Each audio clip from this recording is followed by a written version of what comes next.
donde él estaba inyectando corriente se parecían mucho,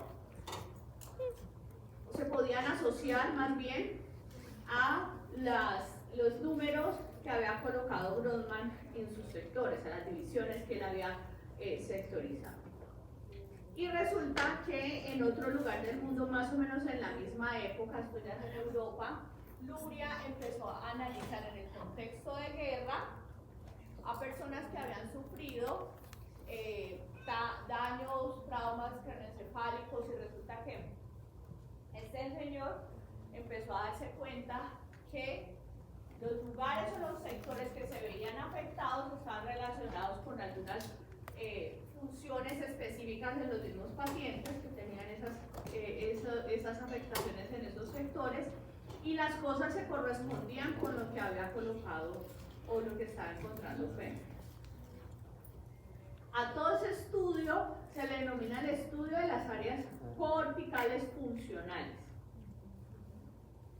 que a medida que han avanzado han podido organizar de una manera diferente las áreas de Brodmann. Se han encontrado cada vez más datos que nos aportan información. En algunos casos se han modificado las áreas originales que había establecido Brodmann.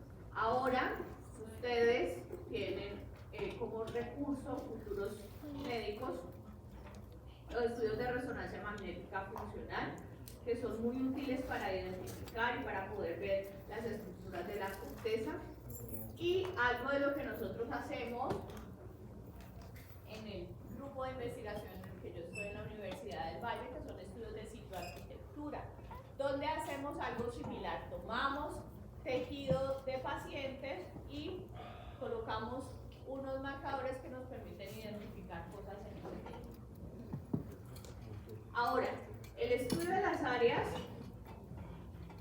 es muy antiguo, pero por supuesto que tiene relevancia, en este caso clínica, para la comprensión de cómo funciona el sistema. Vamos a estar analizando las áreas de acuerdo a distintos criterios. Estos criterios no son excluyentes, estos criterios se los estoy mostrando a ustedes como para que se hagan una idea de más o menos a qué me voy a referir cuando yo esté hablando de las áreas corticales. De acuerdo a la modalidad, quiere decir la modalidad si es sensorial o si es motora, las áreas van a tener una función específica. Entonces, vamos a estar estudiando áreas sensoriales, que son las que están relacionadas con los órganos de los sentidos. Entonces tenemos áreas visuales. ¿Qué más podemos encontrar si es sensorial? Auditivas. ¿Qué más? Olfatorias también vamos a estar encontrando. Somatosensoriales, que tienen que ver con la información del cuerpo. Motoras, que están vinculadas con la ejecución de los movimientos. Y áreas asociativas, que en cierta forma se encargan del procesamiento de información de más alto orden, con un nivel superior de análisis, información mucho más compleja y relacionada con funciones mentales, en este caso superiores. De acuerdo al tipo de integración, vamos a estar hablando de áreas unimodales, o sea, son áreas que solamente van a estar procesando información de una modalidad. O sea, un área sensorial procesa información visual, por ejemplo, ¿sí? O información auditiva. Solamente va a ser unimodal. Hay otras áreas que tienen la capacidad de procesar información de distintas modalidades sensoriales y que en cierta forma son sectores que vamos a ver de transición y son áreas muy multimodales, y otras áreas que pueden integrar información de órganos de los sentidos o información relacionada con integración sensorial, integración visoespacial, pero que también integra todo eso con funciones mentales superiores. De acuerdo al nivel de análisis, van a haber unas áreas que son áreas primarias, o sea, áreas primarias están representando directamente información del receptor con el cual se estén vinculando. Les voy a dar el ejemplo de la audición, ¿sí? El área auditiva primaria es un área que es un homólogo, digámoslo así, de la información que va a estar llegando al oído interno, ¿sí? A nosotros nos han enseñado que nosotros vemos con los ojos, escuchamos con los oídos y así, ¿cierto? Pues resulta que la llegada de la información hacia la corteza es la que realmente permite que nosotros podamos identificar estímulos visuales, identificar estímulos auditivos y demás. Entonces, las áreas primarias reflejan una información perceptiva exacta del órgano sensorial. Las áreas secundarias, por el contrario, son áreas que guardan información. En los videos de la profe Lina, ustedes escuchan que ella habla algo así como, ella dice, que genera predicción, actividad predictiva, ¿cierto? Del área primaria. ¿Por qué habla de que genera actividad predictiva? Porque resulta que las áreas secundarias son áreas que guardan información. Nosotros podríamos pensar que ellas funcionan como la memoria de largo plazo.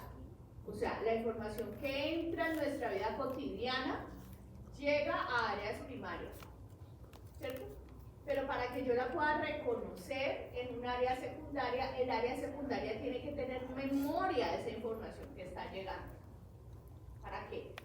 Coteje o compare lo que llega con lo que tiene ya de memoria. Y así decir, esto que llegó nuevo, le pongo una etiqueta, esto es esto, ¿sí? Entonces, en las áreas secundarias se realiza identificación de los estímulos y por eso las áreas secundarias son áreas que guardan información.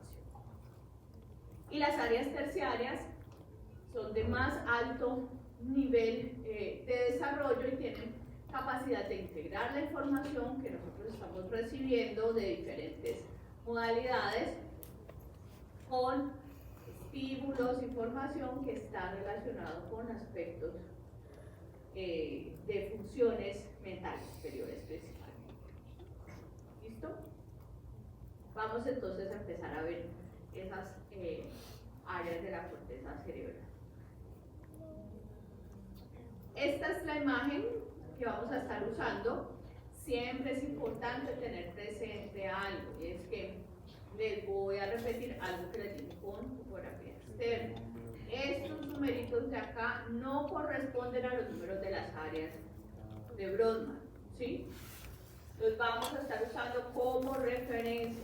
Obviamente va a ser una referencia que les sirve a ustedes para hacer sus anotaciones. Vamos a empezar con las áreas del frontal. Les dije que el frontal estaba ubicado ¿dónde? ¿Quién me da la referencia del frontal? Anterior al giro central. ¿Cómo? Anterior al giro central, al surco central. Exactamente, todo lo que me encuentre en la corteza, que me encuentre anterior al surco central, ¿sí? Y este que está aquí, ¿qué giro era? El giro precentral. El giro precentral es la primera área que vamos a ver. En la nomenclatura de Brodmann, les voy a hablar de la nomenclatura de Brodmann, del nombre del área, les voy a hablar acerca de su función y también de las alteraciones conocidas y relacionadas con esa función. Y su ubicación, por supuesto. Este es el giro precentral y en el giro precentral se encuentra el área de Brodmann número 4. Esa se llama el área motora primaria. Es un área que tiene unos axones que descienden para conectarse con los distintos sectores musculares de nuestro cuerpo. De tal manera que está encargada de la ejecución de los movimientos voluntarios. Y resulta que si nosotros hacemos un corte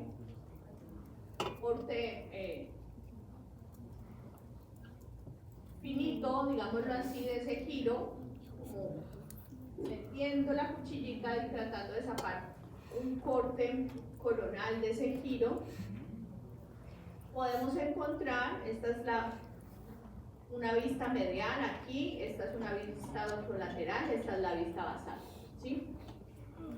Se puede encontrar en ese giro una representación tópica de los grupos musculares de nuestro cuerpo, ¿sí? ¿A qué me refiero? Resulta, yo les dije que este señor Penfield colocaba electricidad en distintos sectores de la cuerpo. Pues resulta que ese señor Penfield, cuando puso electricidad en los distintos sectores de la corteza, específicamente el giro precentral, se encontró que había movilidad de esos sectores. Y a partir de eso, el señor planteó esto que se llama el homúnculo motor. ¿Sí? ¿Saben qué es un homúnculo, cierto? ¿No? ¿Qué es? Definición, pues. ¿Será así? ¿Es eso? Un homúnculo es un hombre mal hecho, ¿sí? Entonces, este hombre mal hecho va a representar los distintos sectores de nuestro cuerpo, de tal manera que es importante que ustedes conozcan qué puede pasar si se compromete cada uno de estos sectores. En la parte más ventral se encuentra una representación de la cabeza, la lengua, la laringe, la boca tiene una representación muy grande, pues porque tenemos muchos movimientos de la boca que están asociados a el habla. La parte media del giro tiene una representación de la mano y hay una representación muy amplia del pulgar que está relacionado con esto que es el agarre de pinza. Es uno de los desarrollos filogenéticos bastante grandes e importantes en el humano. El brazo, el tronco y hacia la parte media encuentro la pierna y el pie. Este homúnculo tiene sus particularidades, pues porque nosotros vamos a desarrollar un homúnculo también de acuerdo a características propias de la experiencia.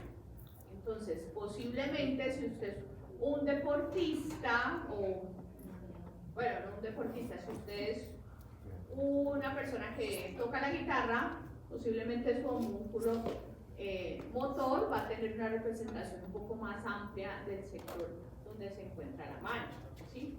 Porque esto se desarrolla a partir de la experiencia, ¿listo?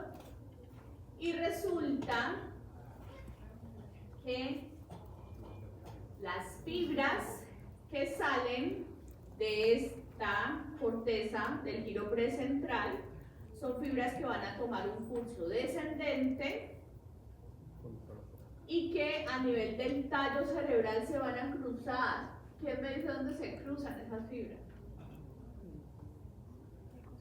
¿Dónde? ¿No me lo saben todavía? En el tallo cerebral, en una parte muy ventral del tallo cerebral, se van a cruzar en un sector que se llama la decruzación piramidal. Se va a cruzar la mayor cantidad de esas fibras, de tal manera que el giro precentral de su hemisferio derecho controla el hemicuerpo izquierdo y el giro precentral de su hemisferio izquierdo controla el hemicuerpo derecho. O sea, que es información cruzada. ¿Me puede repetir el nombre de pulsación? Piramidal, en esta.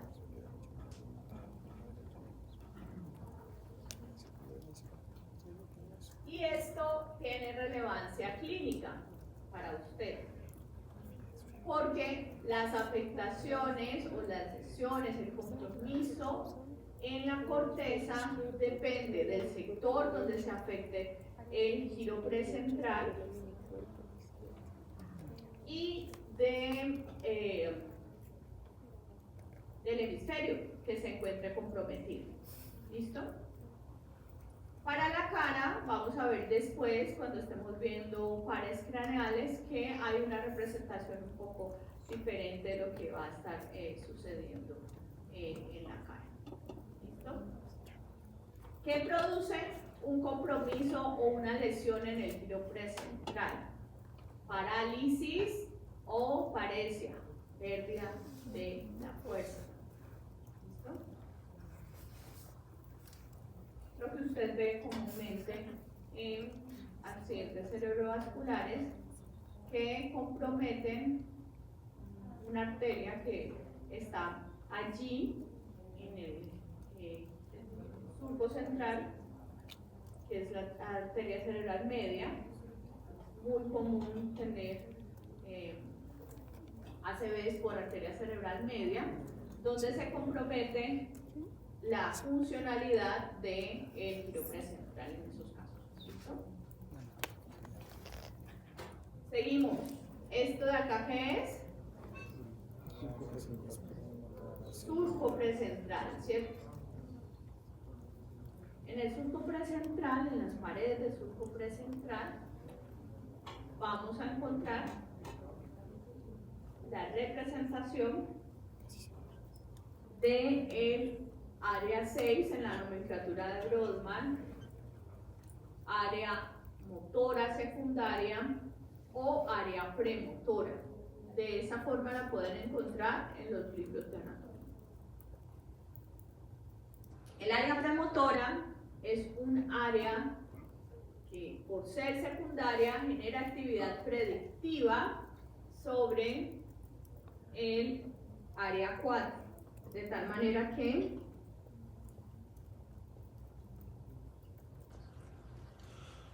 en ella vamos a encontrar representación de esquemas motores de los movimientos. Entonces, cuando nosotros ejecutamos un movimiento, nosotros pensamos o nos imaginamos, solamente con imaginarnos que vamos a ejecutar un movimiento, tenemos activación del área 6. El área 6 entonces genera el esquema de movimiento que yo necesito y se lo pasa, digámoslo así, al área 4 para que por medio del área 4 se pueda realizar el movimiento. Entonces, es un área encargada de la planificación, la organización de los movimientos. Y esta área, cuando se lesiona o cuando se compromete, no va a estar generando parálisis. El área 6 comprometida va a generar falta de coordinación de los movimientos.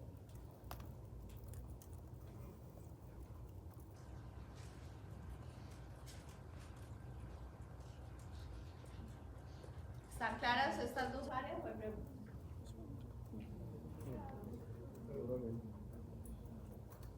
¿Sí?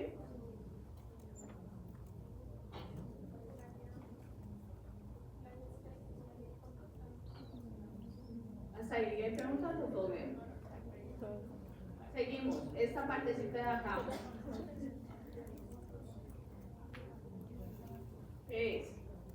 ¿Qué sector es? Tercio posterior del giro frontal superior medial.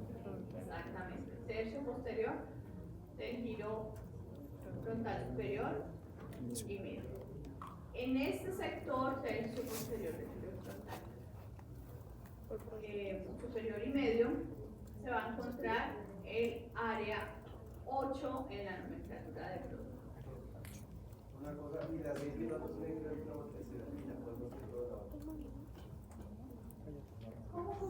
Las 6 no tienen que ver con motricidad fina también. ¿Con este movimiento?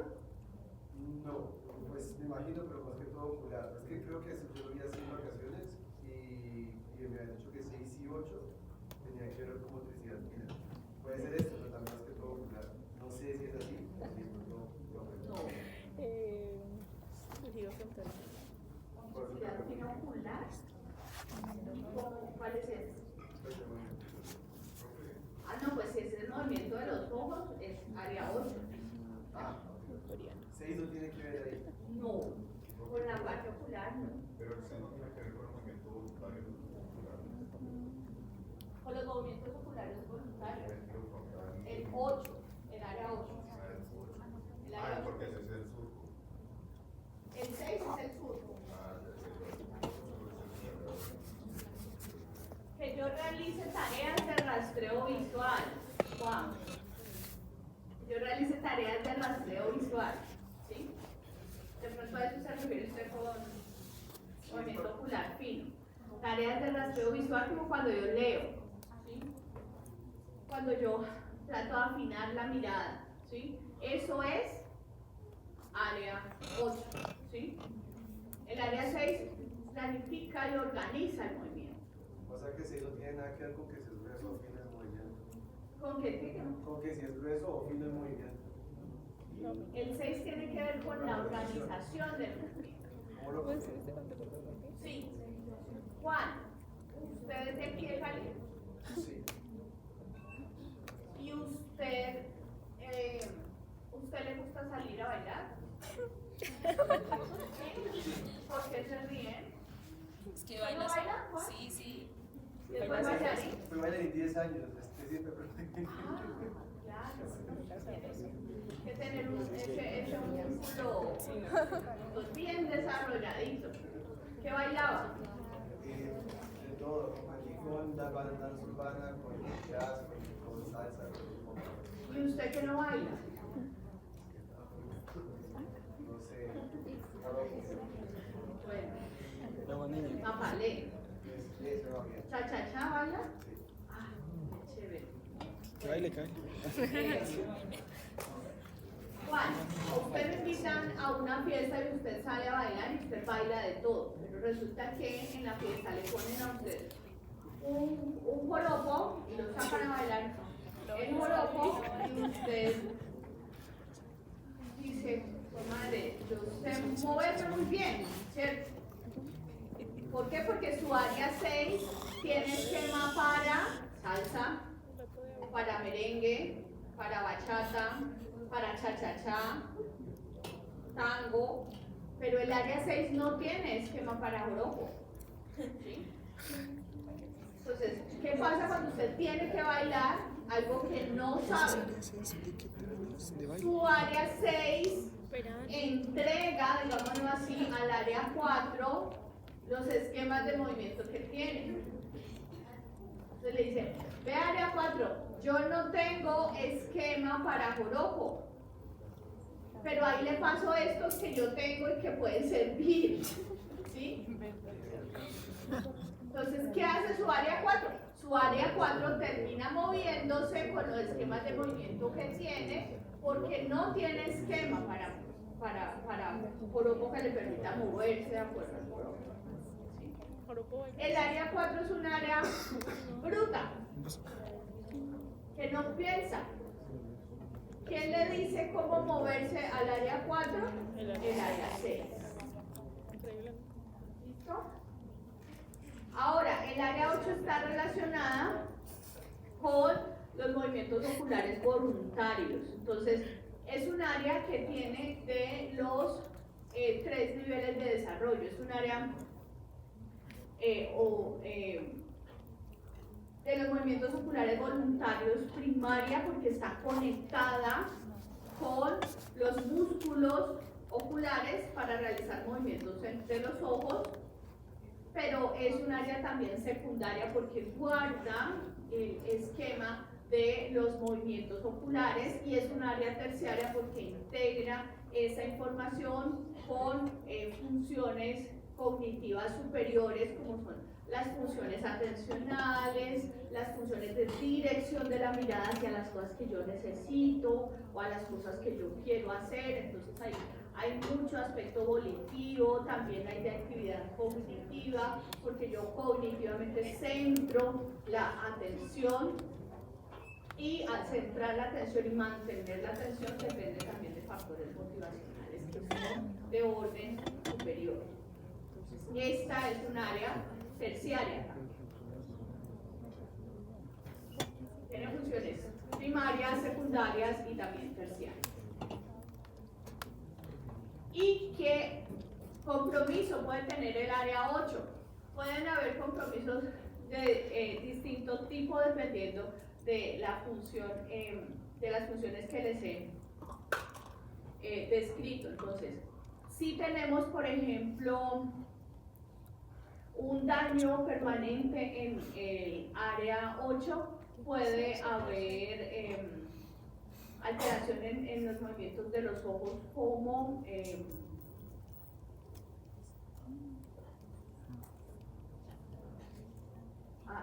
me acaba de olvidar, dificultades para el movimiento de los ojos, como los ojos torcidos, el estrabismo, sí, asociadas al estrabismo, o también, dependiendo de algunas patologías, podemos encontrar cosas como el aplanamiento de la mirada, que se puede encontrar en algunos trastornos psiquiátricos, principalmente en trastornos psicóticos, donde observamos a personas con tendencia a tener una mirada fija, donde la mirada parece como si atravesara a la persona que estamos observando. También en algunas alteraciones ya no destructivas, sino irritativas de estos sectores, como lo que sucede en la epilepsia, se encuentra que las personas tienen alteraciones en los movimientos oculares, por ejemplo, hacia arriba, que es lo que pasa en las crisis epilépticas, donde la persona durante una crisis motora puede tener versión ocular hacia arriba, cefálica. Y también alteraciones. El nistagmus está mucho más asociado a alteraciones cerebelosas, ¿sí? Esta la vamos a dejar allí un momentico. Me voy a referir a todo este sector de acá, jóvenes, es el sector que estoy bordeando con el puntero y que va a corresponder a las áreas prefrontales de la corteza dorsolateral. Esta que está allí es el área 9 en la nomenclatura de Brodmann. Esta área 9, ¿dónde está ubicada? En el tercio medio Giro frontal superior, así que es el tercio medio. No la rosa. Está donde está ubicada. Giro frontal medio, ¿sí? Es el área 46. Y todo este sector de acá, pintadito de azul, es el área 10, que corresponde al polo frontal. Entonces, áreas corticales prefrontales de el sector dorsolateral 9, 46 y 10. Estas áreas están relacionadas con funciones cognitivas. El área 9 se ha vinculado con procesos de planificación, todo lo que es organizar, establecer planes, establecer metas. El área 46 típicamente se ha llamado el área de la working memory o la memoria de trabajo, porque es un área que tiene conectividad con sectores posteriores y recluta información de sectores posteriores o de distintas áreas también para resolver tareas en tiempo real. Entonces es un área que recibe información, procesa, la información resuelve problemas y posteriormente la información se borra. No es una memoria como tal, así se llama el working memory. Es una área donde se mantiene la actividad de procesamiento constante de información, se resuelve y se borra la información. Y esta, que es el área 10 en el polo frontal, la cara dorsolateral, está relacionada con procesos como la creatividad, la imaginación, la prospección. También se ha vinculado con aspectos tan importantes en el ser humano como la teoría de la mente. ¿Saben ustedes qué es la teoría de la mente? ¿No? La capacidad que tenemos los humanos y que desarrollamos más o menos entre los 2 y los 4 años de atribuir pensamientos y emociones al otro.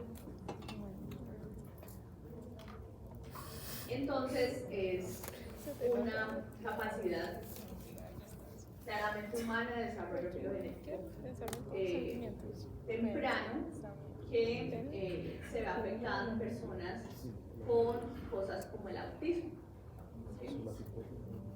Todas estas áreas entonces son áreas, se llaman áreas prefrontales de la cara dorsolateral y van a estar entonces vinculadas con aspectos cognitivos. La lesión, el compromiso en estos sectores puede generar cosas como dificultades atencionales, dificultad en el establecimiento de planes y organización de la actividad para poder responder a las demandas de una tarea específica.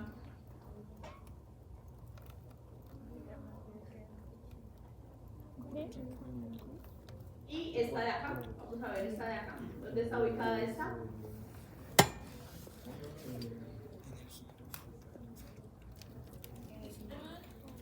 ¿Qué giro con esto?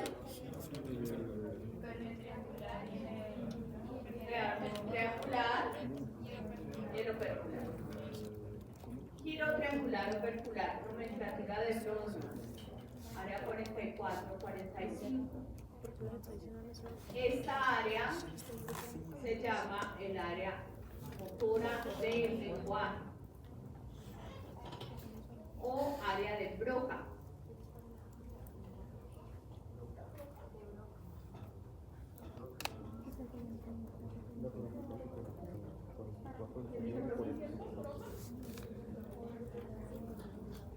¿Quién dice Broca por ahí, no? Álvaro lo estaba llamando.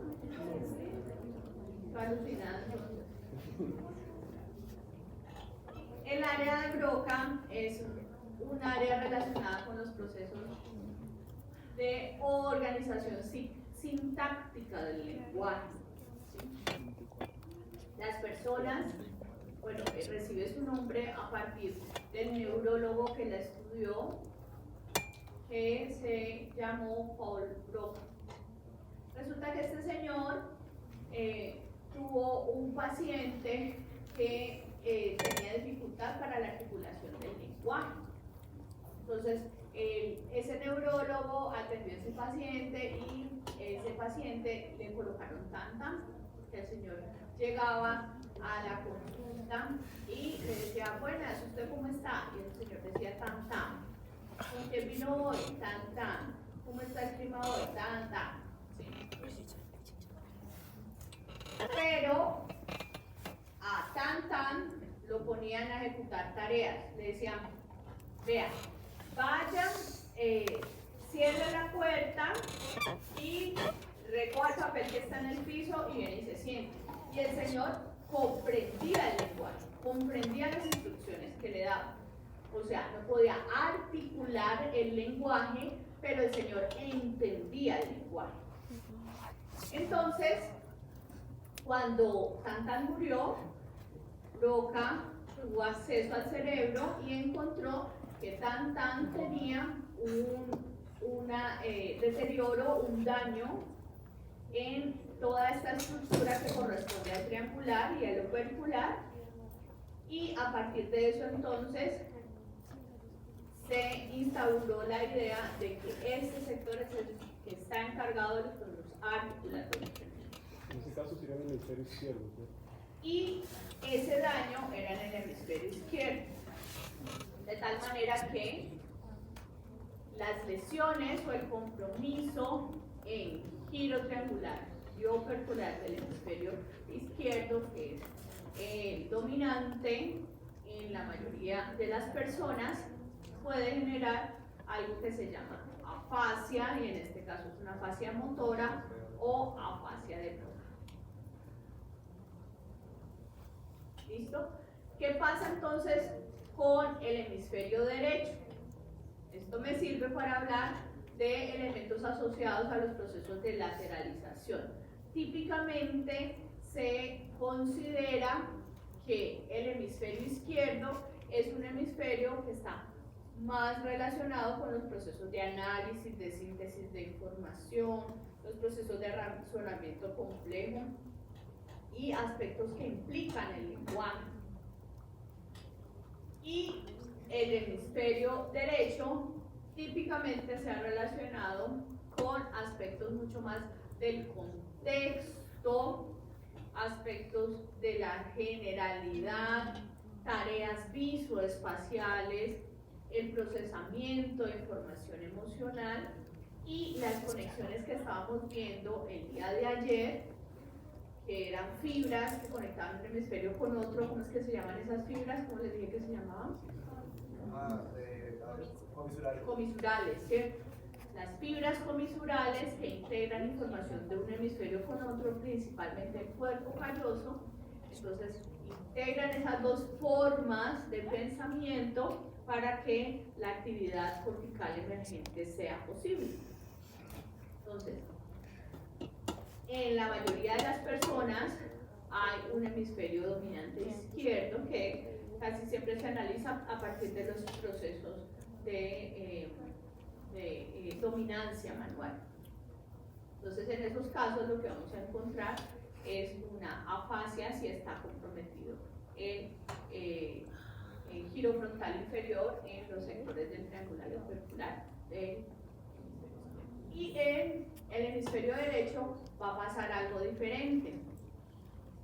No se va a encontrar una afasia típica motora, pero se van a encontrar los signos propios de dificultad para la expresión de los aspectos emocionales y prosódicos del lenguaje. Nosotros nos relacionamos no solamente por las cosas que decimos verbalmente, sino por cómo las decimos. La entonación es importante, ¿cierto?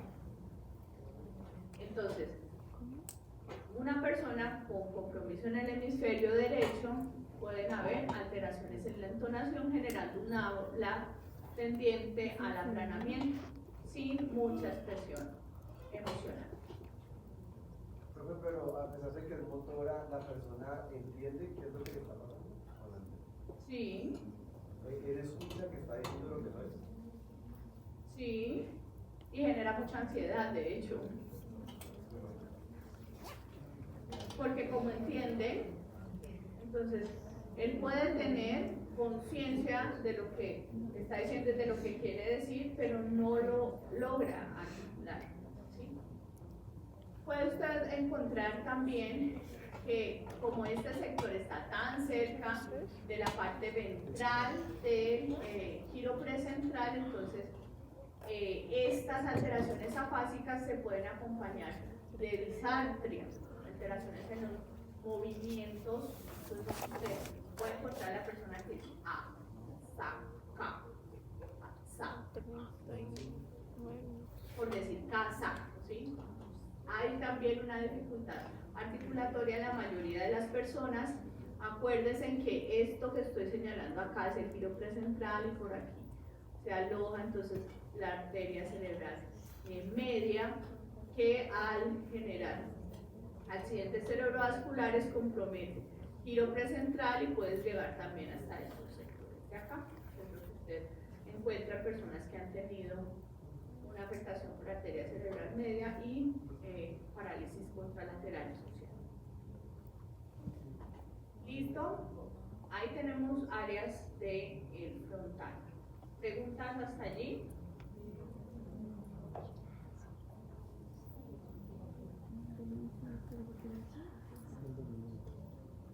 ¿No? Bueno, vamos a pensar en un ejemplo que nos integre todas estas áreas del frontal. ¿Sí? Eso es solamente una área entonces, a pesar de que tiene dos números, 45, 44. Sí. Es el área de Broca. 45. Bueno, entonces vamos a pensar en un ejemplo que nos pueda integrar estas áreas. Los voy a poner a pensar en ese ejemplo. Y entonces voy a tomar a Juan como modelo que baila. ¿Sí? Ustedes de allá. Y todos me van a ayudar. Juan sale a bailar y para hacer entonces los pasos de ¿qué quiere bailar? Busque una canción que quiera bailar. Algo que le guste. Dice que baila.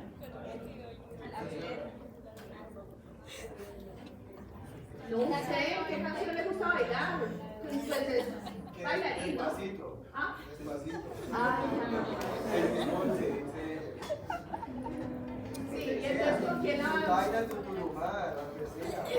No, pero bueno, despacito. Saque a bailar a alguien de aquí. A Sofía, entonces va a bailar con Sofía despacito. Es no se hagan concretas. Imagínense, no va a bailar aquí.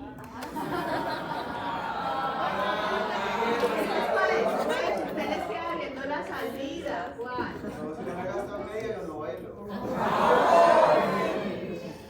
Quería saber, ¿cuántos años tiene Juan? 18 recién cumplidos. No me ponga a poner años. Pues decime. ¿20? En un mes cumplo 30 años. Ah, caramba.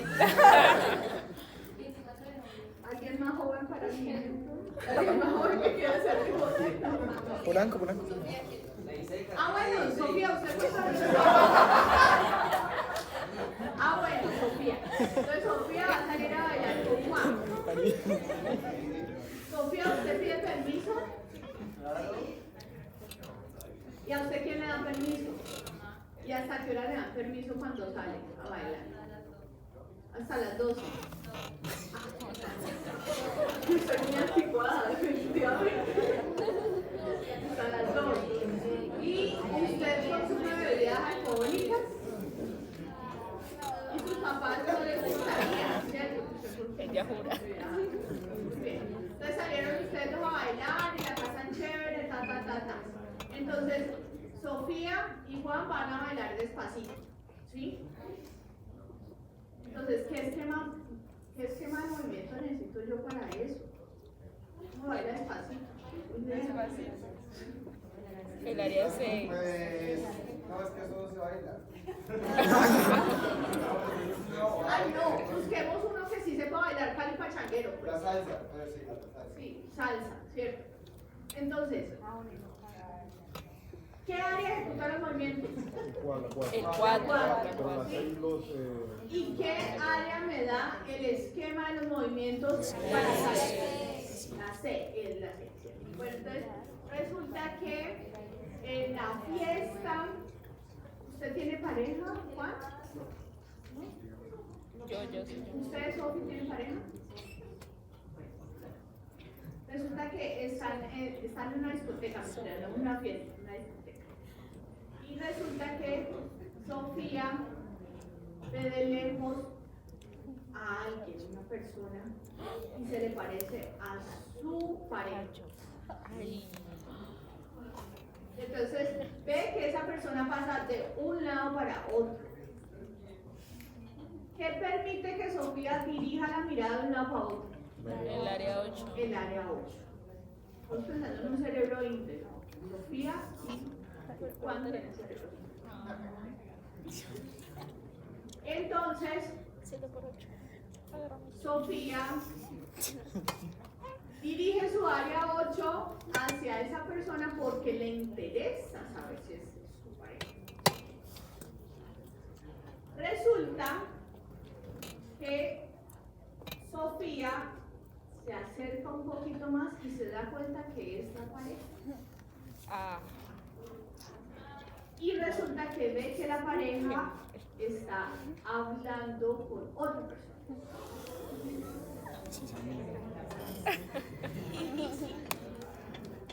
Entonces, ¿qué piensa Sofía en ese momento? Me cachonearon. Porque está mal pensada. Está siendo infiel, dice Sofía. ¿Sí? ¿Con qué parte de estas áreas ella está pensando esta persona me está haciendo infiel? ¿Con qué área lo piensa? La 10, ¿cierto? Porque Sofía tiene teoría de la mente. Entonces, Sofía dice, ella no necesita comprobar nada. Así funciona el cerebro de uno que es intenso, tóxico. Solo ve eso y uno dice, no, aquí está pasando algo, me está poniendo los cachos, no me dijo que va a salir, en fin. ¿Cierto? Sofía, esto es solamente un ejemplo, esto no es así. Entonces, eso lo piensa con área 10. ¿Sí? Entonces, ahorita Sofía, que está con Juan, dice, ¿yo ahorita qué hago? O sea, ¿yo cómo manejo esta situación? Tengo ni idea de cómo manejo esta situación. ¿Qué hace uno? ¿Qué hace uno ahí? ¿Qué le dice usted a ella? Véngase. Hágale un show. Un show. A la de las estrellas, a esa vieja. No, pero Sofía dice, no, yo no voy a hacer eso. Entonces, vamos a pensar en algo. Yo voy a ir y me le voy a acercar y voy a saludar. ¿Qué más hacemos, Sofía? Dame idea. cachetearlo. Uy, la cachetea. ¿Quién cachetea? Ella. ¿Qué? ¿Usted qué dice? Pegarle un puño. No, así directamente no. Usted tiene que ser más estratégica. Así es. Yo debería haber acompañado a esa estrategia. Usted tiene que ir, usted se acerca, usted saluda normal, usted dice cómo les ha ido. Vea, yo soy la novia. Profe, ya les. Pregúntale si ya le pasó. ¿Y a qué hora se van? Y nos podemos ir juntos. Hace todo un plan. ¿Con qué establece ella un plan con el área 9? Si no, planificación, plan. Eso es prefrontal. Y darle una cachetada, eso no es prefrontal. ¿No te duele? ¿Sí? Pero bueno, en ese mismo bonche en el que están, resulta que Juan se encontró con una persona que le agradó. Y se puso a charlar con esa persona mientras Sofía está pensando en cómo hacer el plan. Entonces Juan se puso a charlar con esa persona que le agradó y resulta que se le apaga el celular y Juan dice, dame tu número, yo quiero comunicarme contigo. Entonces la persona le dice, tenga mi número es ta, ¿sí?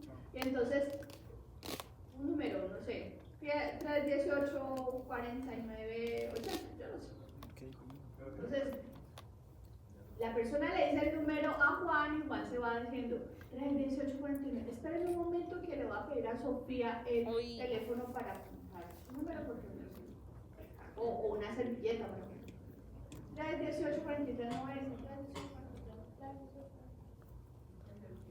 ¿Con qué llega él, perdón, al celular el celular de Sofía y escribe el número y ¡pum! Se le borra? 46. Bueno, ¿sí? Memoria operativa. Esa memoria no se guarda. Si él de pronto es bien especial y lo repite y de pronto se quedó repitiéndolo toda la noche y al otro día de pronto ya no necesitó pedirle el número a Sofía porque se lo aprendió. Sería Resulta que tuvo una fe con esa persona y después del tiempo se acuerda de ese número desde ese primer momento, entonces eso ya no es memoria operativa, eso es memoria. Memoria de largo plazo, ya se quedó allí. ¿Y qué? ¿Cuál es memoria de largo plazo? ¿Pero qué área?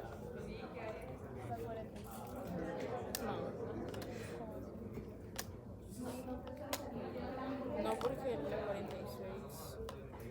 la 46 ¿Qué es borra esa? al final. Donde él tiene el número, y tiene el número mientras lo escribe.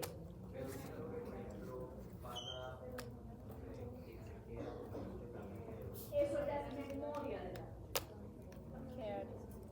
Que esa la vamos a ver después. ¿Sí? O sea, para que ese número llegue y se establezca, ya tiene que pasar a otro sistema, que es el que vamos a ver después cuando hagamos sistema límbico. ¿Listo? O sea, eso no lo hemos hecho todavía.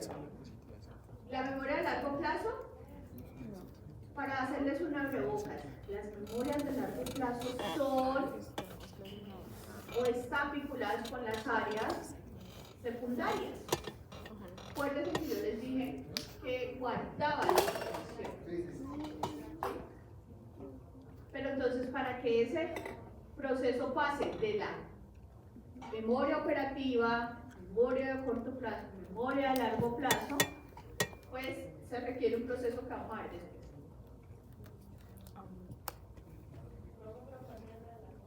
Pero corto. Aquellas áreas secundarias, ¿sí? En este caso, yo estoy pensando en información que entró porque vía auditiva, ¿cierto? Porque yo no estoy haciendo una representación de los números, estoy escuchando, ¿cierto?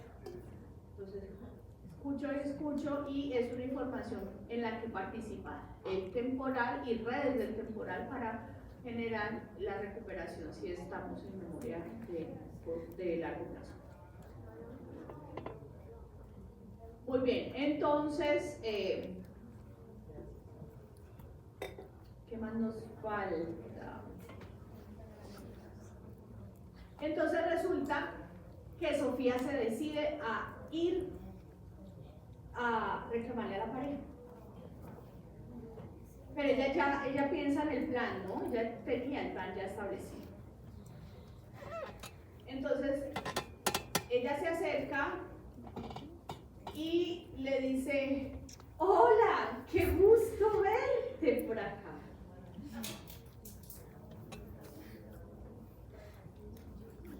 Y ella lo dice en ese tono, dice: hola, qué gusto verte por acá. No esperaba verte por acá, pero es tan chévere que estés por acá y acompañada. Esa parte de la entonación del lenguaje, ¿con qué área se relacionaría? El hemisferio no dominante. Que Sofía tiene el cerebro íntegro y puede realizar entonación de esa manera. Y por su parte, la pareja de Sofía que lo escucha, cuando escucha a Sofía hablar, ¿qué puede pensar? ¿Ah? ¿Que Sofía está contenta de verlo? No. La pareja de Sofía sabe por la entonación de Sofía que ella le está tratando de dar un mensaje. Ella está diciendo que es chévere verte, pero realmente en su entonación es chévere verlo. No. ¿Cierto? ¿Está claro el frontal? Sí. ¿Tienen preguntas? Sí, y el dominante entonces para la... Por ejemplo, Pero del derecho. pero ya no vamos a usar el ejemplo de Sofía, O ¿sí? sea, 44-45 del dominante. Del dominante. Una persona con afasia de Broca puede, usted le pregunta, le muestra la imagen de una casa, dígame qué es eso, una saca. ¿Sí? ¿Qué es esto? Un rota. ¿Sí? Esto que yo estoy haciendo son parafasias fonológicas, donde se trasloca o se cambia una sílaba, se pueden cambiar palabras. Entonces la persona puede decir, Tiene problemas. la casa es azul, dice, sácala Zula, ¿sí? Y la señala, y usted sabe que está señalando algo azul, ¿sí? Y si está disártrico, no solamente va a tener alteraciones en la organización de los elementos, sino que también va a tener dificultades para la articulación. Entonces usted puede ver una lengua pesada, dificultades fonoarticulatorias importantes.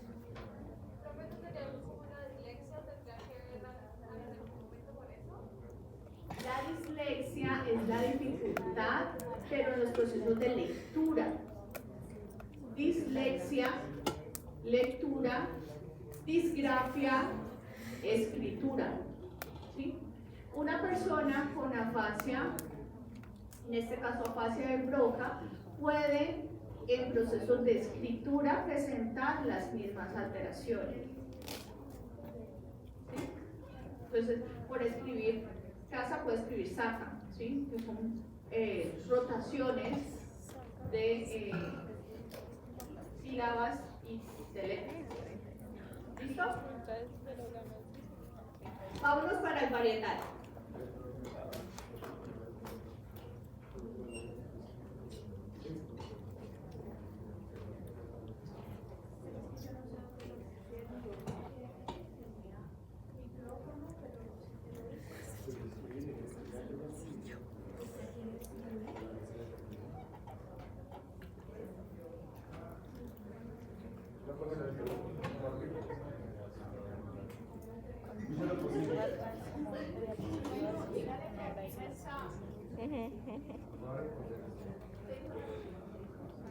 Pero gracias.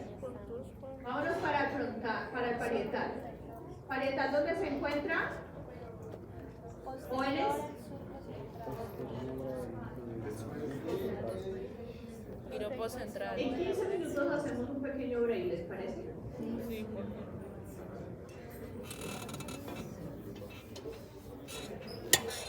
Parietal, posterior al surco central. ¿Sí? Todo lo que me encuentre posterior al surco central es parietal. Eso que estoy señalando allí, que tiene el número 3, ¿qué es? ¿A qué corresponde? Al giro postcentral. En el giro postcentral me voy a encontrar con el área 3, 1, 2. Ojo, no es 1, 2, 3, es 3, 1, 2.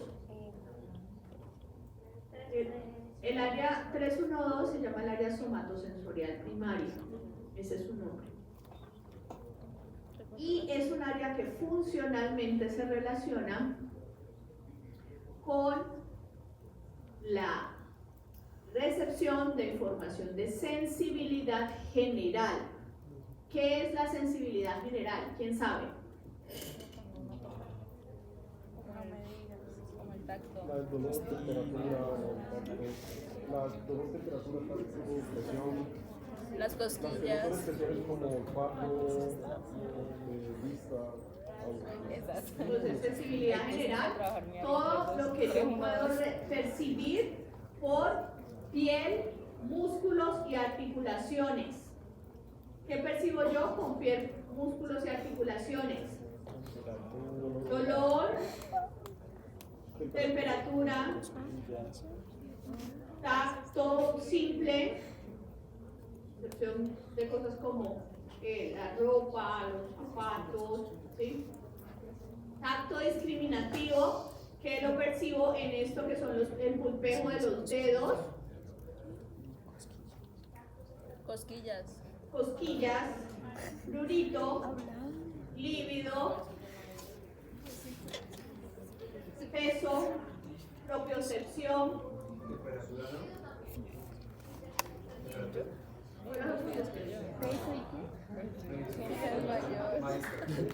Y es magno.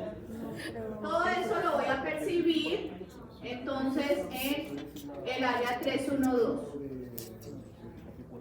Resulta, jóvenes, ustedes ya han visto, Penfield era un tipo muy desocupado. Este señor en sus estudios también pudo proponer un homúnculo sensorial. Así como hay un homúnculo motor, una representación de los músculos, también hay una representación de los distintos dermatomas. Entonces, el homúnculo sensorial es muy parecido al homúnculo motor. Aquí en la parte más ventral hay representación de la lengua, los dientes, la cara, la boca también tiene una representación muy grande, la mano. Seguimos con esto, que yo pueda hacer esto, es un desarrollo evolutivo súper importante. El brazo, partecita de la cabeza, el tronco y el pie en la parte más medial. También hay representación de los genitales en el sector medial mucho más central. ¿Listo?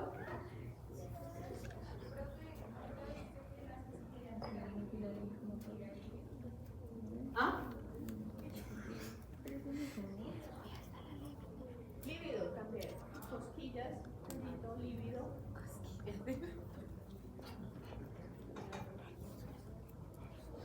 Entonces, lo que se puede encontrar aquí es una representación de los diferentes dermatomas. ¿Qué quiere decir esto? Lo que yo percibo con mi mano va a tener unas fibras que van a llegar hacia ese quirópodo central para llevar la información de los receptores que generaron la primera percepción. Y es muy importante tener en cuenta que aquí la información es cruzada. Bien, en el tallo cerebral, las fibras se van a cruzar en un centro que se llama la diffusación sensitiva. Profe, pero primero lo que viene de hepatomas va hacia medio, porque eso se llega primero y ahí es que llega hasta esta.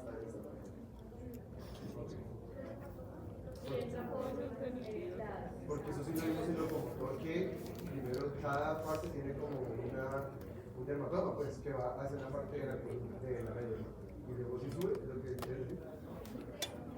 Exactamente. Y sube, y el primer lugar donde llega es acá. Llega a la corteza, ¿no? Porque ya vamos a ver, de hecho lo vamos a ver mañana, que hay un lugar donde tiene que llegar antes para llevar a allá. Muy bien.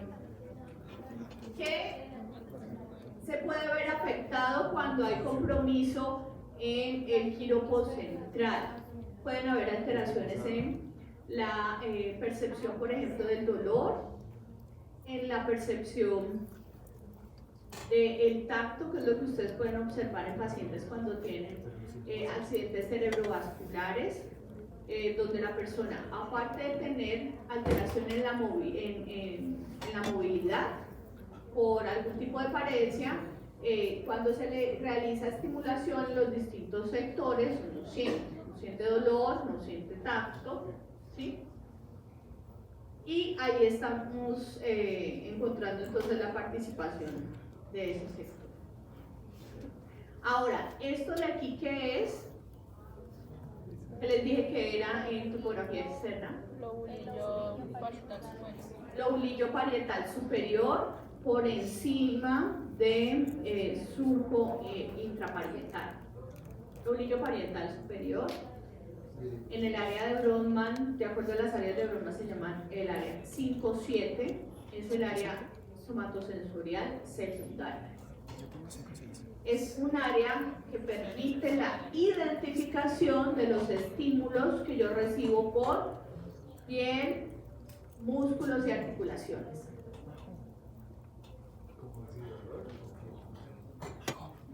Sí, pero permite la identificación del estímulo. Ah, ya. Secundaria. 5-7. Vamos a hacer un ejemplo. Venga usted, Álvaro, usted va a hacer un modelo. Sí, casi 5-7. No, pero ¿qué es eso siempre ahí? Lo que pasa es que cuando se habla de lobulillo, se habla de una extensión un poco más amplia de los sectores que no necesariamente se circunscribe a un giro. Si usted observa allí, ese sector es más amplio, los giros tienden a ser un poco más delimitados.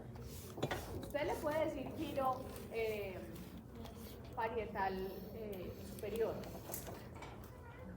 pero pues es más adecuado por la extensión de ese sector llamarlo lobulillo. Pues se entiende dónde está, lo importante es también que identifique dónde está. Y los neurocirujanos casi nunca le dicen giro. Entonces es importante también que ustedes vayan adaptándose a la parte técnica. Listo, cierra los ojos. Pero solamente los va a abrir, no los abra, solamente los va a abrir cuando yo le diga, ¿sí? Ahora, abra la boca. Mentira, no abra la estire la mano, ¿sí? Nosotros tenemos, ustedes lo van a ver en sistema sensorial. En estos sectores que son los pulpejos de los dedos, tenemos muchos receptores para tacto discriminativo, ¿sí? Que nos sirven para hacer cosas como, bueno, abra los ojos, mentiras, que vas a dar esta explicación. Para cosas como, yo voy a buscar algo en mi maletín. Entonces, casi nunca, si tengo el maletín lleno, yo casi nunca abro y miro. ¿Qué es lo que normalmente nosotros hacemos? Metemos la mano, ¿cierto? Y empezamos a tantear. ¿Sí? Y encontramos lo que necesitamos. Pero los hombres también meten la mano.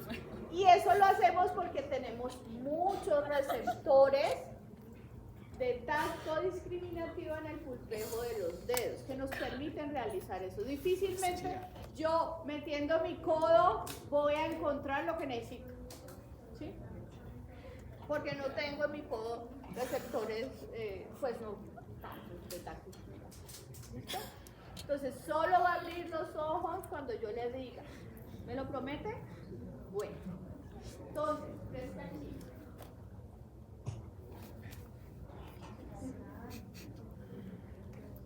Usted me va a decir esto que tiene aquí, ¿a qué temperatura está? Voy a cogerlo con solo va a responder lo que yo le diga. ¿Sí? ¿A qué temperatura está? ¿Sí? Medio ambiente. Usted me puede decir esto de aquí que estoy tocando con sus deditos, ¿qué forma tiene? ¿Me puede decir cuántos ángulos más o menos tiene? Ok, muy bien. ¿Usted me puede decir sin abrir los ojos qué color tiene? No. Muy bien. ¿Puede decirme si está muy pesado? ¿Qué textura tiene? Ok. Todo esto que me está diciendo Álvaro en este momento lo está procesando con el área 312. ¿Sí? Todas esas modalidades sensoriales se las está procesando con el área 312. Y si yo a usted le digo, Álvaro, sin abrir los ojos, que me diga, ¿qué es eso? ¿Usted qué me va a decir? ¿Eso qué es? No sé si hay pago que Pues tampoco, con lo que dicen, pues ¿cuánto cuesta? La identificación del objeto, que él me pueda decir, esto es un cargador que puede abrir los ojos, lo hace con el área 5. ¿Sí? Esa área me permite integrar todo e identificar. Cuando yo les decía ahorita, se lo puede volver. Cuando yo les decía a ustedes ahorita que la información que entra se compara con lo que había antes, es que la información que entra llega a esto que es 312 a esto que es 312 y se compara con la memoria que hay en el área 5.7 de textura, de forma, de temperatura, para que se integre y él pueda decir, esto que estoy tocando es un cargador. ¿Sí? Entonces, las alteraciones que se pueden presentar en el área 5.7 están relacionadas con fenómenos que pueden generar dificultad en la identificación, en el reconocimiento de los estímulos sensoriales que se reciben a partir de la sensibilidad general. En pacientes como por ejemplo personas con epilepsia, lo que se encuentra compromiso en estos sectores es que pueden tener fenómenos pseudo alucinatorios, donde las personas empiezan a sentir manifestaciones en su piel, ¿sí?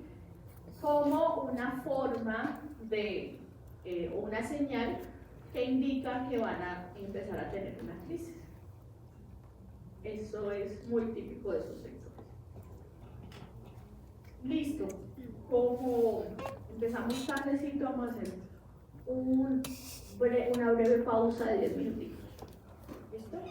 Vaya al baño rápidamente. Empiezo 4 y 10 con los que estemos.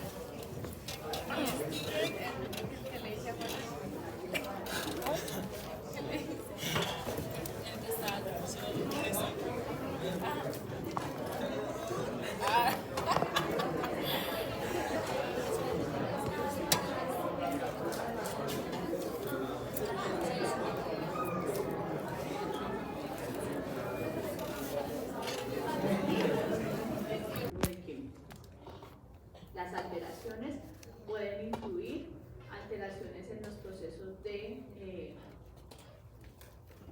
comprensión a nivel visoespacial. Mientras que si pensamos en sectores que están mucho más cercanos al temporal, pues sí podríamos estar hablando de compromisos más vinculados con aspectos de la ideación lingüística. Un paciente con lesión en estos sectores puede tener entonces una afasia. En este caso es una afasia de Wernicke o una afasia por compromiso en la comprensión. Es diferente de la afasia que vamos a encontrar acá en Broca, porque en esta podríamos pensar que la persona no tiene alteraciones en los aspectos morfosintácticos del lenguaje, pero tiene dificultades para comprender.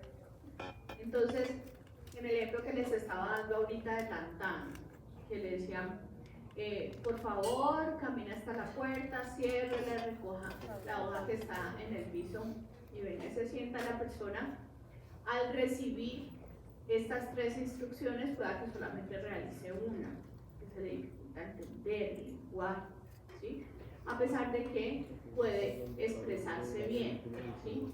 En algunos casos, en estas personas podemos encontrar habla o discurso con poca coherencia, o también encontramos un fenómeno que es muy típico de estos sectores, que son las parafasias, y en este caso son parafasias semánticas. Entonces se le pregunta al paciente, ¿qué es esto? Y dice, computador. ¿Sí? ¿Esto qué es? Un vaso. ¿Sí? Profe, eso es lo mismo que cuando, por ejemplo, dicen preséntese, en vez de decir, hola, mi nombre es Juan, que empiezan a decir como que eras una vez una casa, y yo, pero piensan que estás diciendo su presentación. ¿Es ese mismo? Sí, es posible, aunque de pronto el discurso no, pueda que no tenga tanta coherencia, ¿sí?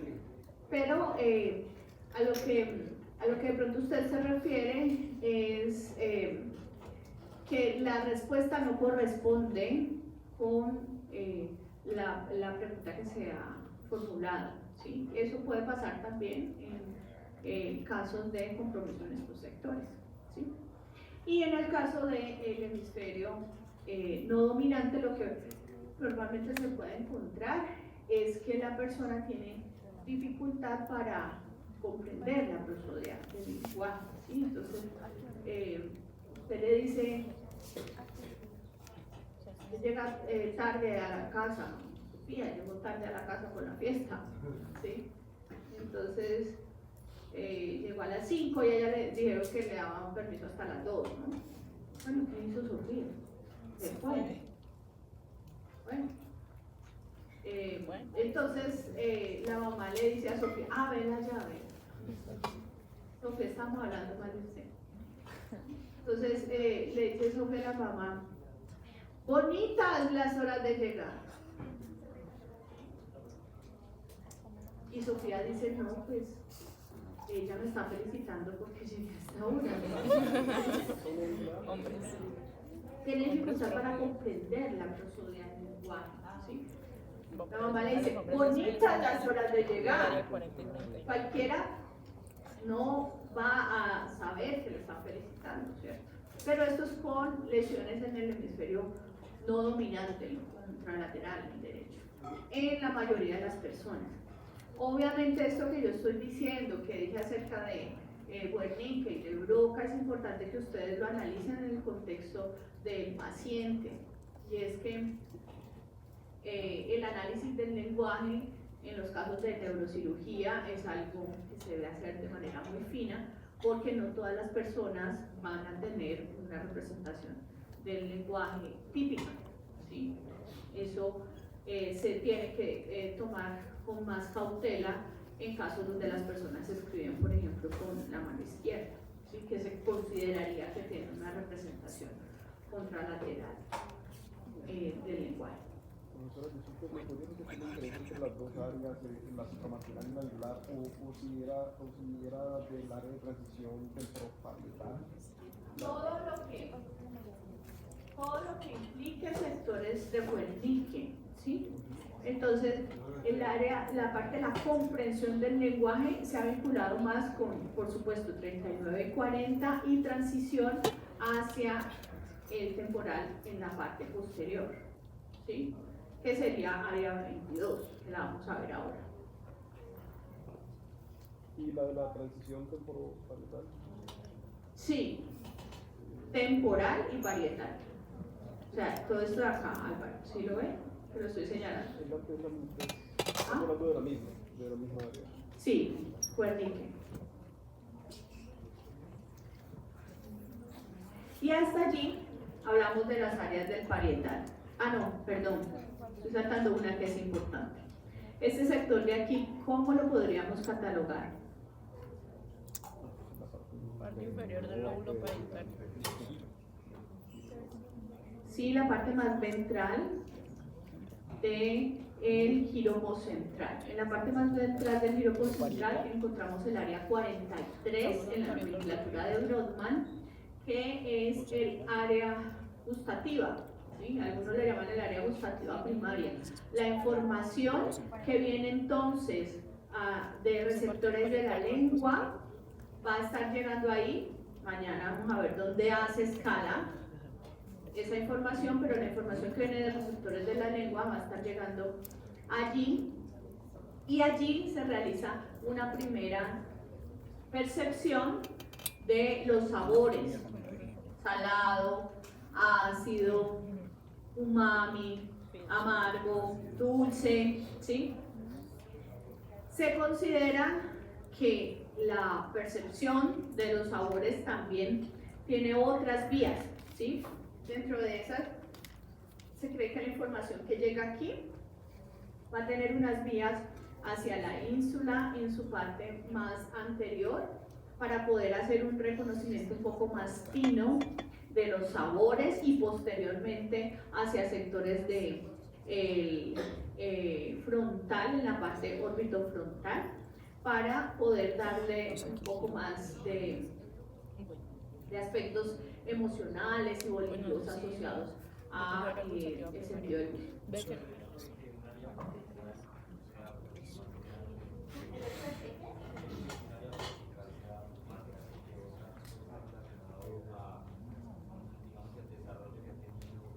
El surco central del Sí, el surco central. se cree que Ahí está. la extensión del área va a estar relacionada también con aspectos funcionales, ¿sí? Pero eso pueda que no aplique para todos los casos. Yo le voy a hablar específicamente de un sector, que es el sector de la corteza del prefrontal en el humano, ¿sí? Si nosotros observamos el diámetro de la corteza del prefrontal del humano y lo comparamos con otras especies, pues obviamente van a haber especies que por su tamaño pues van a tener una corteza en sectores prefrontales más grandes. Pero si miramos el prefrontal y lo comparamos con la cantidad del resto del encéfalo, y hacemos esa misma comparación en las otras especies, lo que se encuentra es que el prefrontal es más grande en el humano que en otras especies, en relación con el resto de su corteza, ¿sí? Y se cree que esta extensión del frontal es la ganancia que hemos tenido nosotros a lo largo del desarrollo filogenético y que ha permitido que nosotros tengamos funciones mentales superiores, ¿sí? Eso aplica, por ejemplo, para el frontal, para el prefrontal, la corteza del prefrontal. Pensar que la extensión de esa corteza se corresponde de pronto con la funcionalidad, la importancia que tienen esas funciones, por ejemplo, para nosotros, ¿sí? Y que en el caso del humano nos distinguen de animales menos derivados. Y ahí, ahora sí terminamos con el parietal. Vámonos para el temporal. Este sector de aquí. Pero que no lo que vos decías de ese sector en cuanto a Borrique. Ya voy, ahorita lo repito. Este sector de aquí, ¿qué es?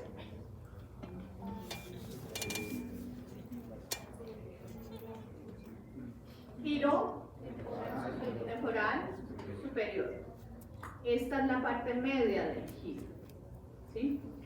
Esa parte media del giro corresponde a las áreas 41 y 42 en la nomenclatura de Brodmann,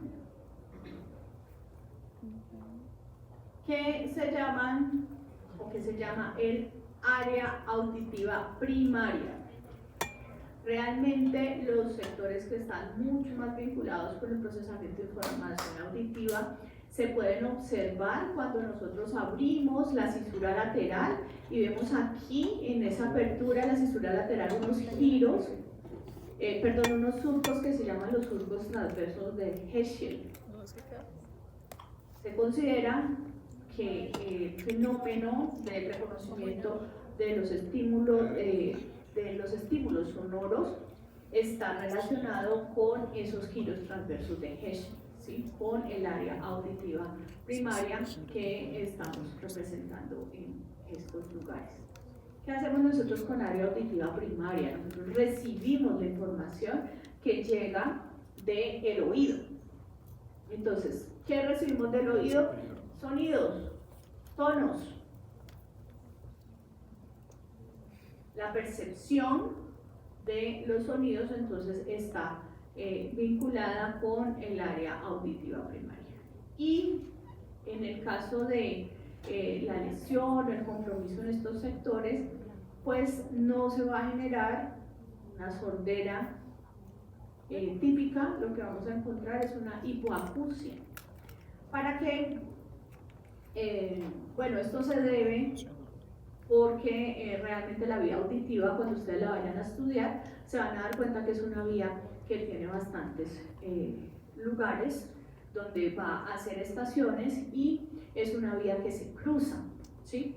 Al cruzarse, entonces encontramos que la información que llega al área auditiva primaria va a llegar de los dos oídos, de tal manera que una lesión, un compromiso en un área auditiva primaria no ocasiona una pérdida de la audición, una sordera, sino que ocasiona una disminución en la percepción del estímulo auditivo.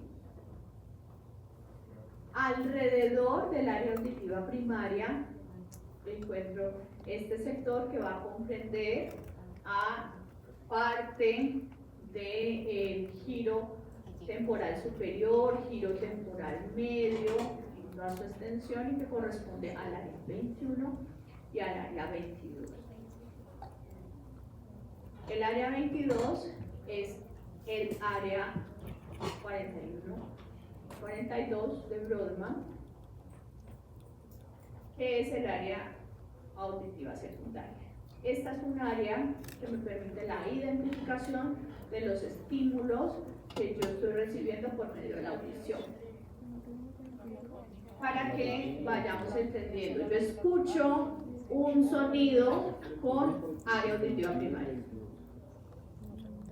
¿Sí? Escucho la tonalidad, llega el sonido. Y con el área auditiva secundaria yo puedo identificar si ese sonido es la voz de un humano, una canción, el sonido del aire, el sonido del pájaro, y si esa información tiene contenido verbal o lingüístico, entonces eso que yo reconocí es procesado en conjunto con Wernicke para que yo pueda identificar qué es lo que me está diciendo ese contenido, en este caso lingüístico. ¿Listo?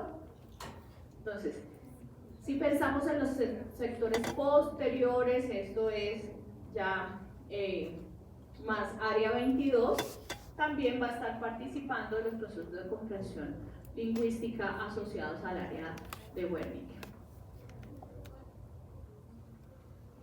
Muy bien, aquí vamos a estar ya en unos sectores que van a estar mucho más relacionados con el temporal, y principalmente el temporal inferior. Aquí encontramos el área 20, que es un área que se encuentra en el giro temporal inferior y que típicamente se ha relacionado con cosas como el reconocimiento del rostro.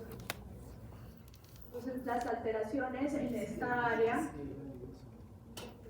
producen un fenómeno que se llama la prosopagnosia, donde las personas se les presentan imágenes de personas conocidas y no logran realizar reconocimiento de esas personas.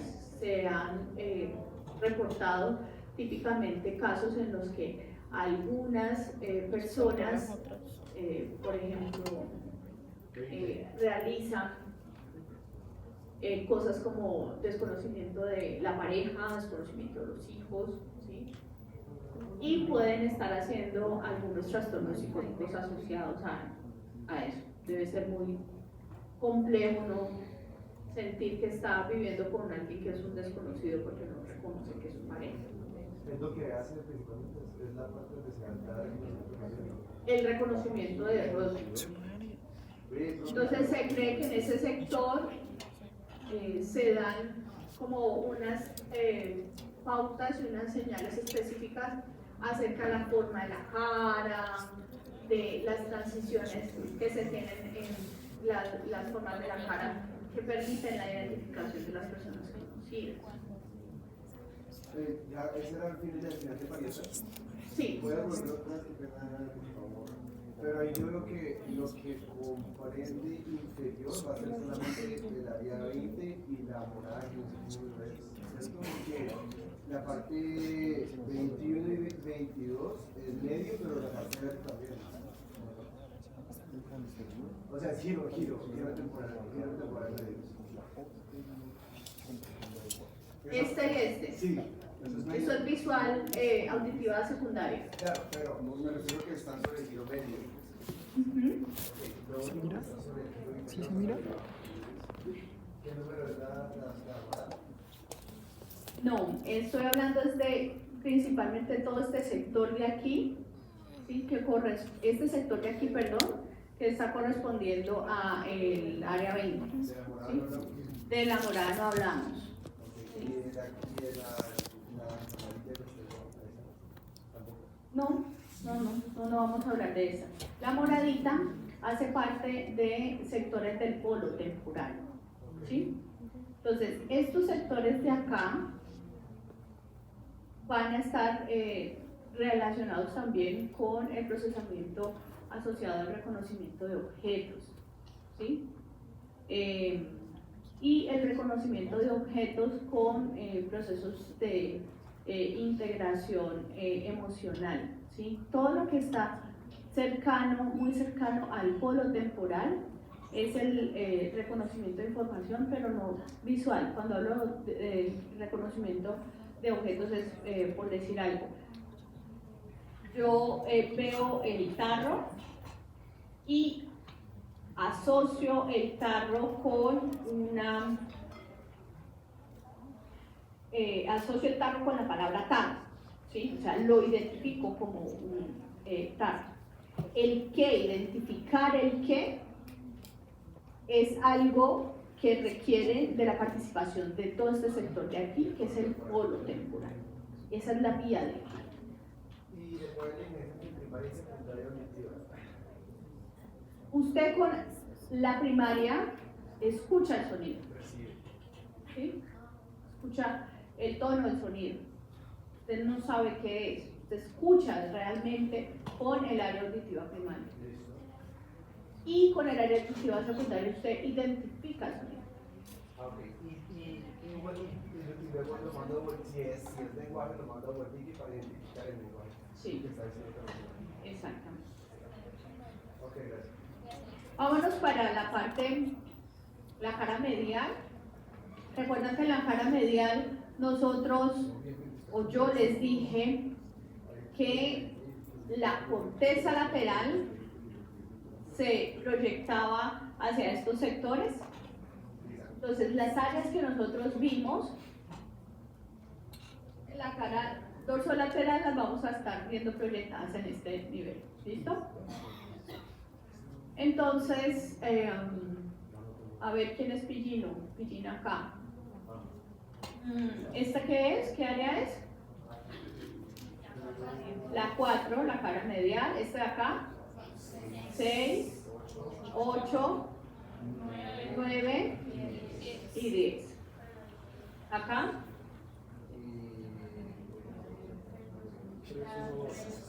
3, 1, 2 y acá.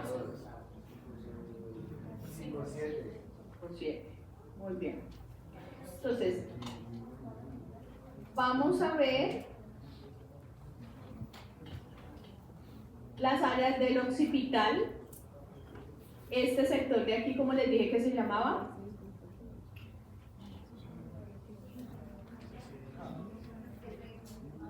¿Cómo se llama el 14? Aquí donde estoy señalando yo, ¿cómo se llama este surco? ¿Cómo?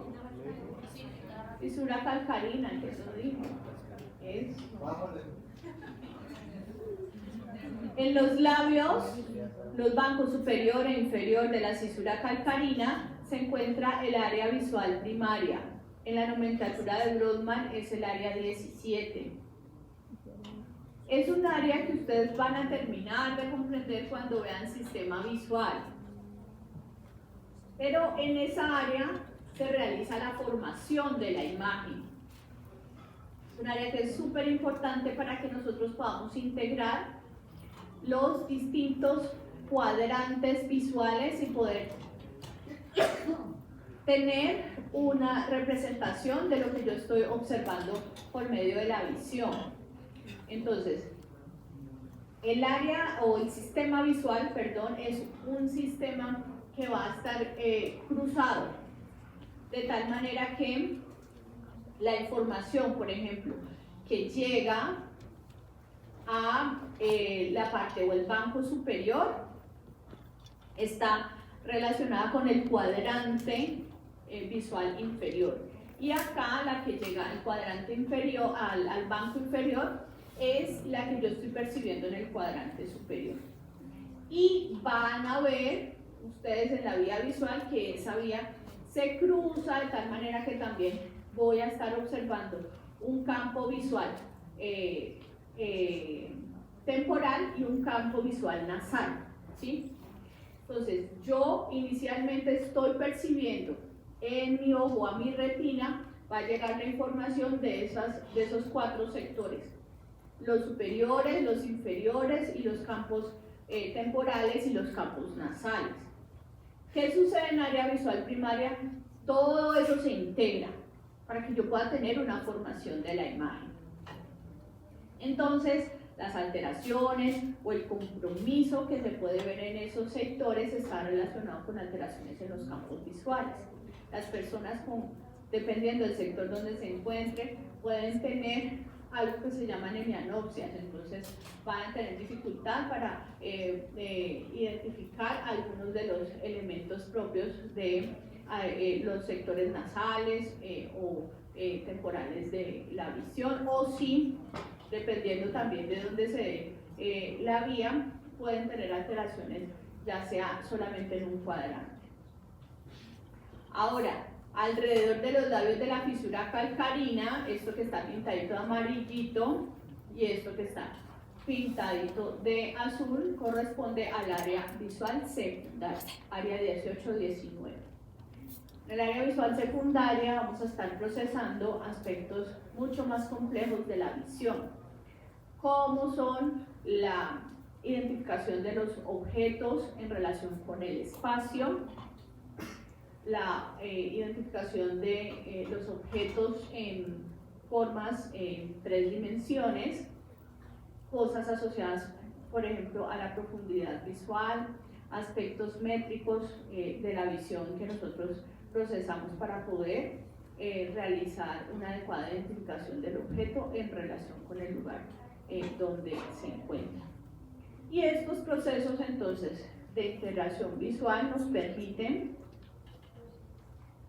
considerar que existen entonces 2 vías: la información que se procesa allí en el occipital, en área visual primaria, área visual secundaria, va a tener entonces 2 trenes de conectividad. Uno que se dirige hacia el parietal para poder identificar al objeto y poder realizar análisis visoespaciales del lugar donde se encuentra, y otra que se va a ir para el temporal y que termina, como explicaba ahorita, en el polo temporal para poder identificar cuál es el objeto que yo estoy viendo. Ahora, me voy a ir hacia el giro del cíngulo. Y para irme al giro del cíngulo, pues voy a estar hablando de las áreas que corresponden a el prefrontal, pero en la cara, en este caso, la cara medial. El giro del cíngulo y la cara medial del prefrontal típicamente se han relacionado con el procesamiento de información emocional. Entonces, Las cortezas que corresponden al giro del cíngulo son cortezas que tienen una organización en su estructura diferente a otros sectores, por lo cual se cree que tienen un desarrollo filogenético mucho más antiguo.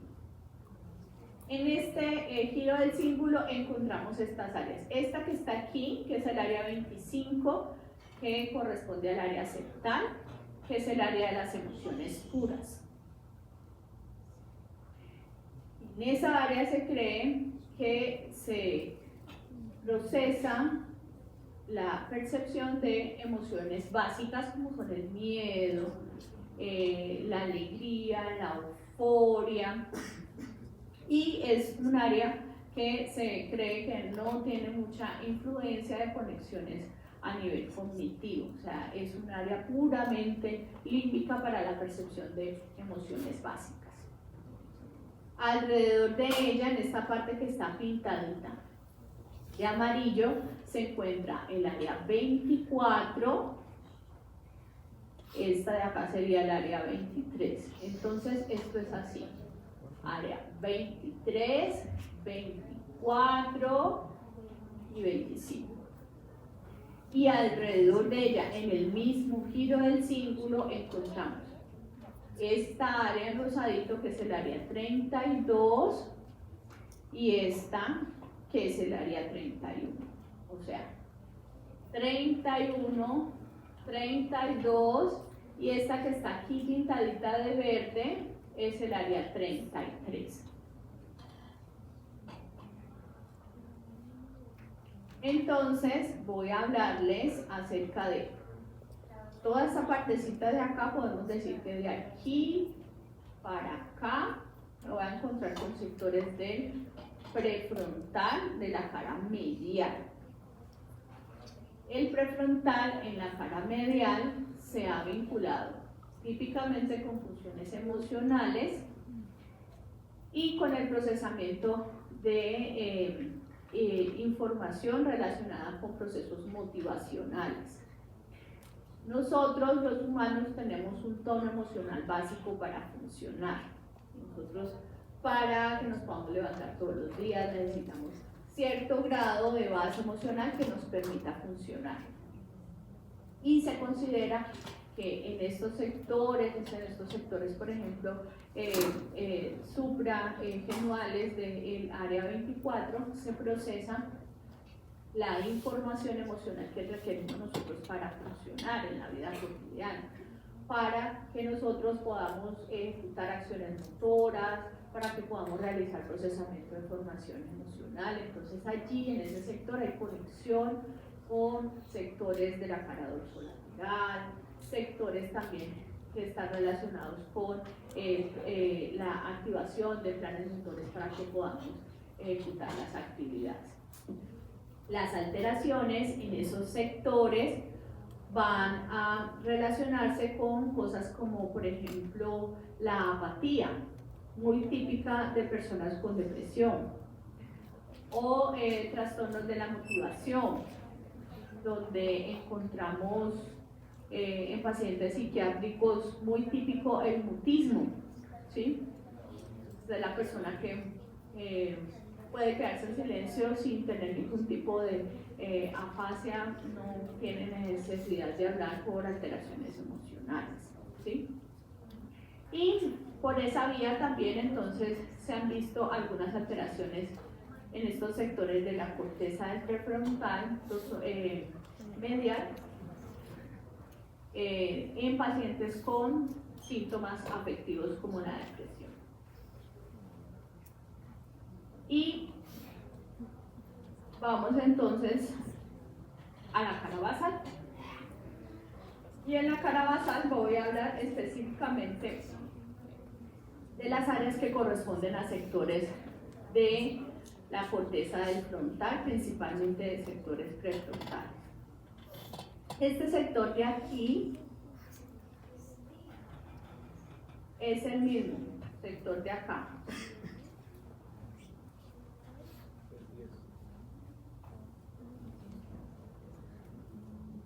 Este sectorcito de acá. ¿Y quién sabe qué sector es?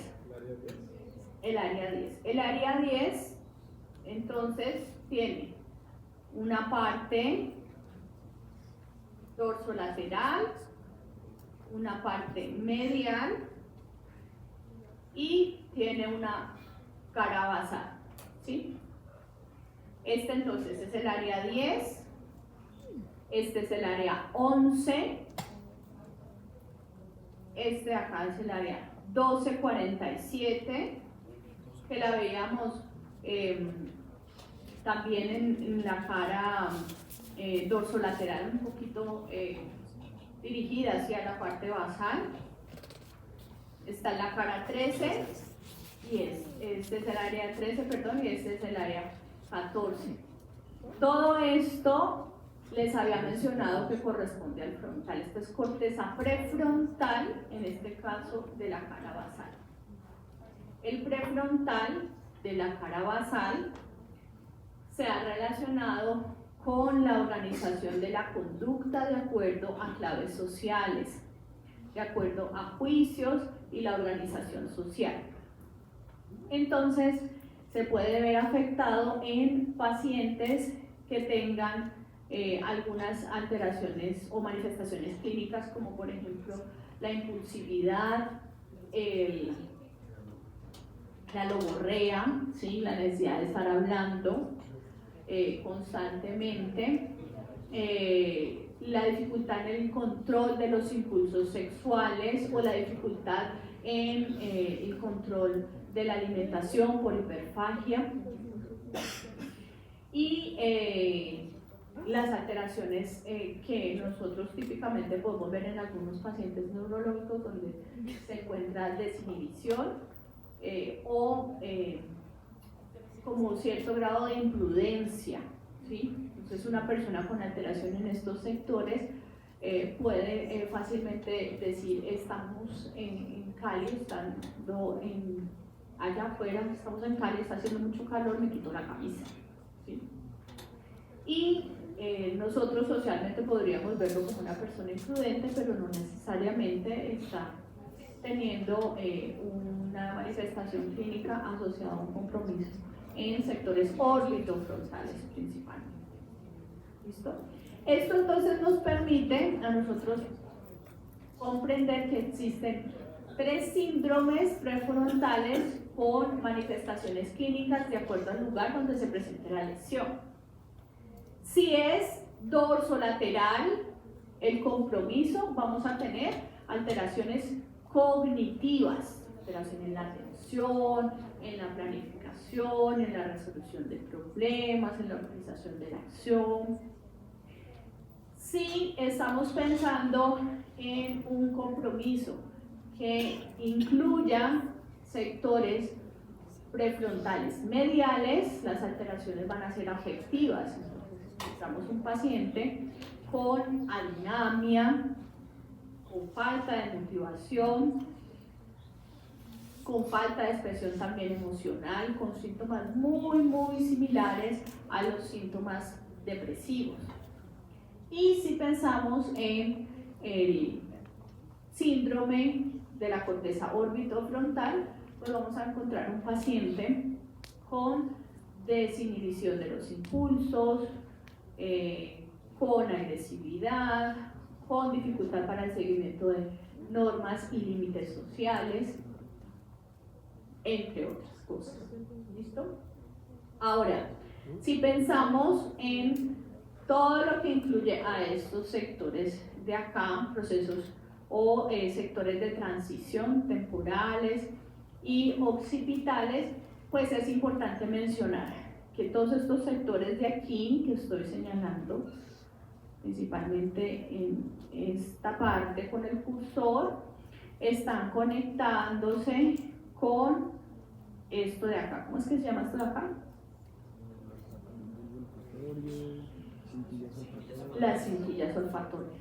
Entonces la información del olfato llega inicialmente al bulbo, pasa por cintillas olfatorias que son axones y llega directamente a estos sectores donde encontramos el lucus, el giro parahipocampal en su parte más anterior, todo este sector que corresponde a sectores de la corteza entorrinal, y allí entonces se va a estar procesando información del olfato. ¿No? Con esto entonces cubrimos ya el tema de áreas corticales. ¿Tienen preguntas, dudas, inquietudes o quieren más? Mi recomendación, chicos, chicas, hagan una tabla.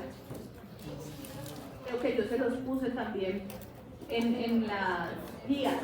¿Sí? Hagan la tabla donde coloquemos cada una de las cosas que vimos hoy. Y esa tabla ustedes la van a completar con la clase de mañana, que es la clase de tálamo. Vamos a estar viendo Increíble.